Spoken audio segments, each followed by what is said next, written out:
to thrilling tales of adventure. I'm Mardell reading Black Bartlemys' Treasure by Jeffery Farnol.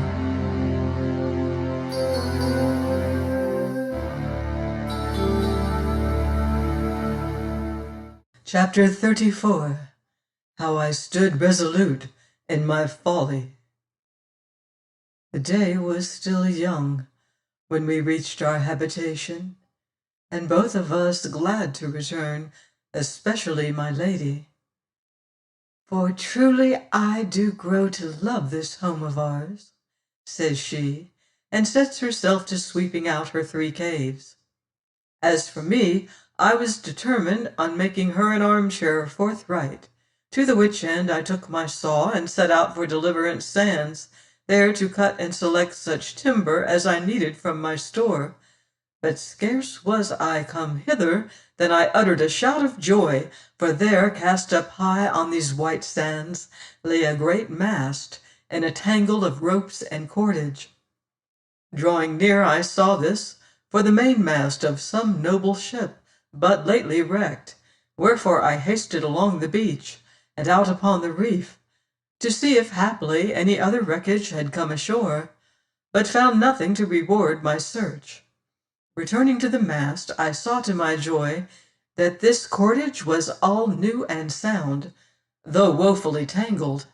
Howbeit I had soon unravelled some 50 yards of good stout twine, and abundance of more yet to hand, together with the heavier ropes, such as shrouds and backstays.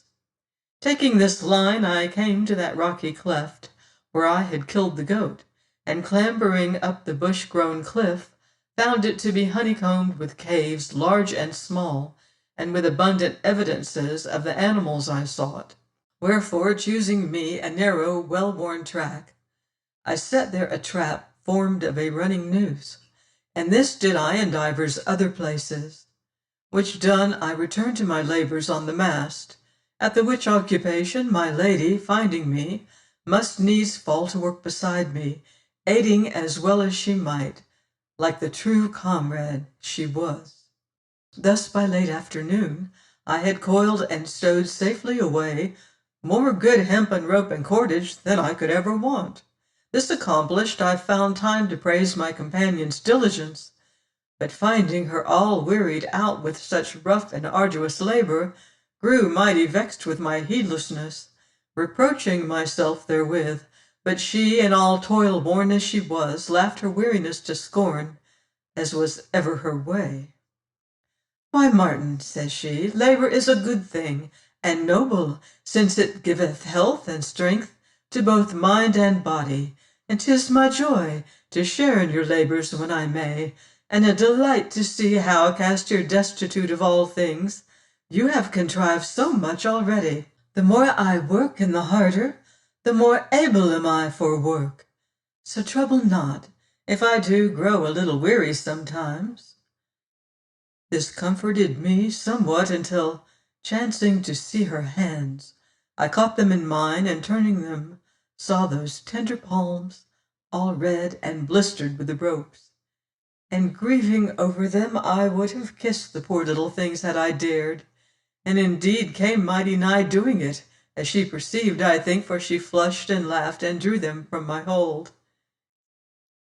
"Nay, Martin," says she softly, "I would have you forget my sex sometimes." "'Twere a thing impossible," says I, whereat she, stealing a glance at me, flushed all the hotter. "Why then," says she, "you must not coddle and cosset me because I am a woman."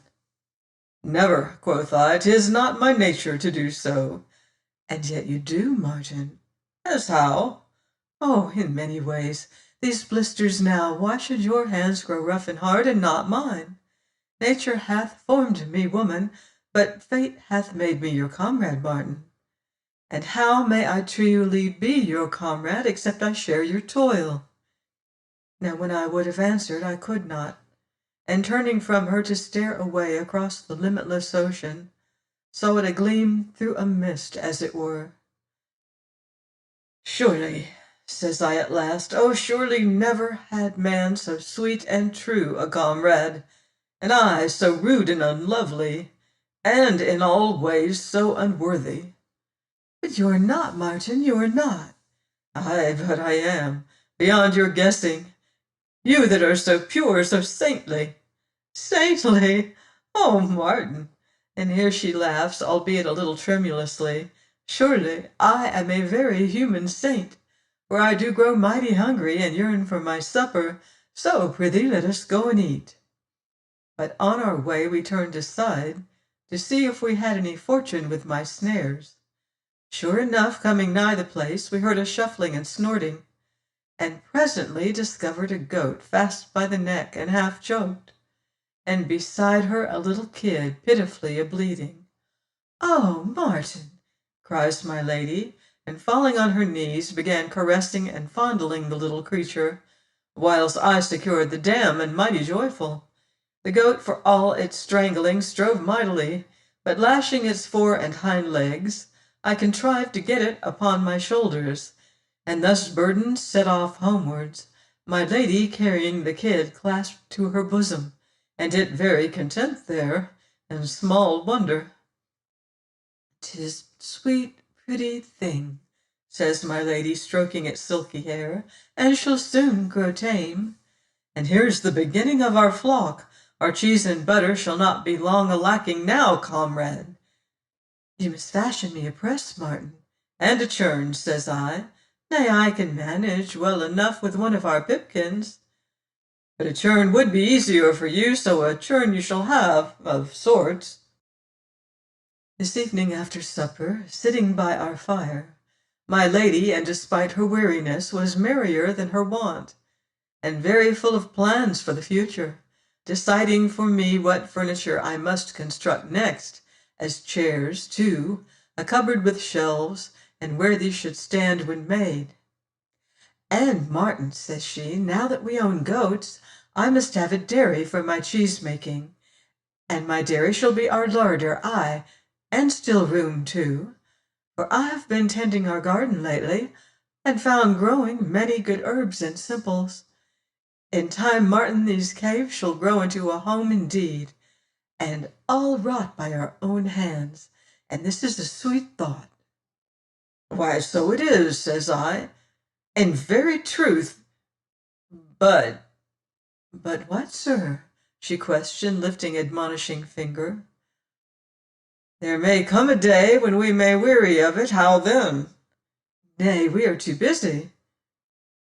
Could it be," says I, beginning to stammer, "that you might live here thus content to the end of your days?" "The end of my days," says she, staring thoughtfully into the fire. "Why, Martin, this is a long way into the future, I do pray. And our future is in the hands of God, so wherefore trouble?"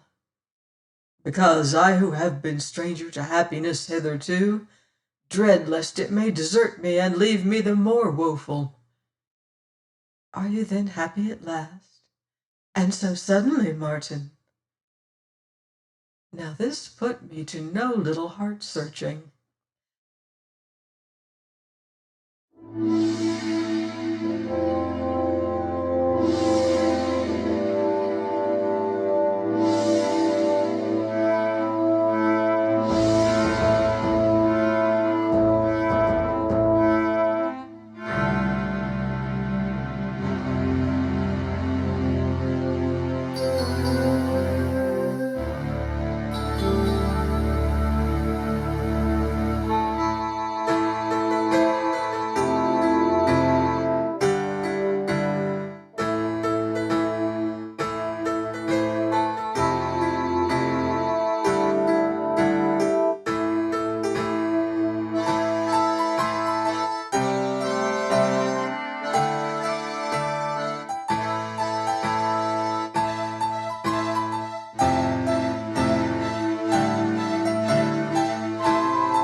may make of it a crown of glory, ennobling your manhood, that you, forgetting nothing, may yet put vengeance from you now and forever, and strive to forget, to forgive, Martin, and win thereby your manhood and a happiness undreamed.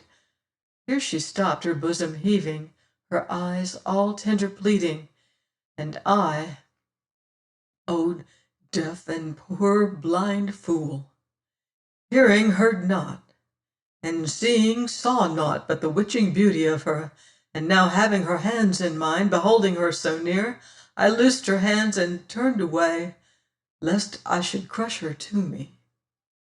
"'Tis impossible," I muttered. "I am a man and no angel, 'tis impossible." Hereupon she rose, and stood some while looking down into the fire, and never a word. Suddenly she turned as to leave me, then sitting on her stool, drew out her hairpins, and shook down her shining hair, that showed bronze red where the light caught it. And beholding her thus, her lovely face offset by the curtain of her hair, her deep long lashed eyes, the vivid scarlet of her mouth, I knew the world might nowhere show me a maid so perfect in beauty, nor so vitally a woman.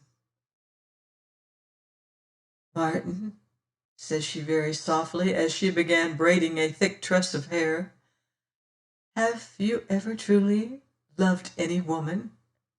"No," says I, "no."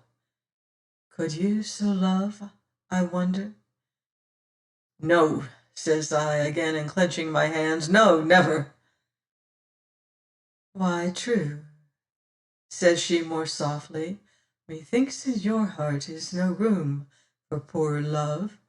'Tis overfull of hate, and hate is a disease incurable with you. Is it not so, Martin?" "Yes. No. Nay, how should I know?" quoth I. "Yet should love befall you upon a day, 'twould be love unworthy any good woman, Martin." "Why then," says I, "God keep me from the folly of love." "Pray rather that love, of its infinite wisdom, teach you the folly of hate, Martin." "'Tis a truth," says I bitterly, "a truth that hath become a part of me. It hath been my companion in solitude, my comfort in my shameful misery, my hope, my very life, or I had died else. And now you bid me to forget it, as 'twere some mere whimsy, some idle fancy, this thought that had made me strong to endure such shames and tribulations as few have been forced to suffer." "Aye, I do," she cried, "for your own sake, Martin." "No," quoth I, "1,000 times. This thought hath been life to me, and only with life may I forego it." At this the busy fingers faltered in their pretty labor, and bowing her head upon her hand, she sat, her face hid from me, until I, not doubting that she wept, grew uneasy, and questioned her at last. "Nay, my lady, since this must be so, wherefore grieve?" "Grieve," said she, lifting her head, and I saw her eyes all radiant, and her red lips upcurving in a smile. "Nay, Martin, I do marvel how eloquent you grow upon your wrongs. Indeed, 'tis as though you feared you might forget them. Thus do you spur up slothful memory, which give me sure hope that one day 'twill sleep to wake no more." And now, wherever I might find answer, she rose, and giving me good night, was gone, singing to her bed, and I full of bewilderment. But suddenly, as I sat thus staring into the dying fire, she was back again. "What now?" I questioned. "Our goat, Martin. I may not sleep until I know her safe. Come, let us go look." And speaking, she reached me her hand. So I arose, and thus, with her soft warm fingers in mine, We went amid the shadows where I had tethered the goat to a tree hard beside the murmurous rill, and found the animal lying secure, and placidly enough the kid beside her, the sight which seemed to please my lady mightily. But 'tis shame the poor mother should go tied always thus. Could you not make a picket fence, Martin? And she should have some refuge against the storms, to the which I agreed. Thus, as we went back, we fell to making plans, one project begetting another, and we very blithe about it. Please join me next week for another exciting chapter of Black Bartlemy's Treasure by Jeffery Farnol on Thrilling Tales of Adventure.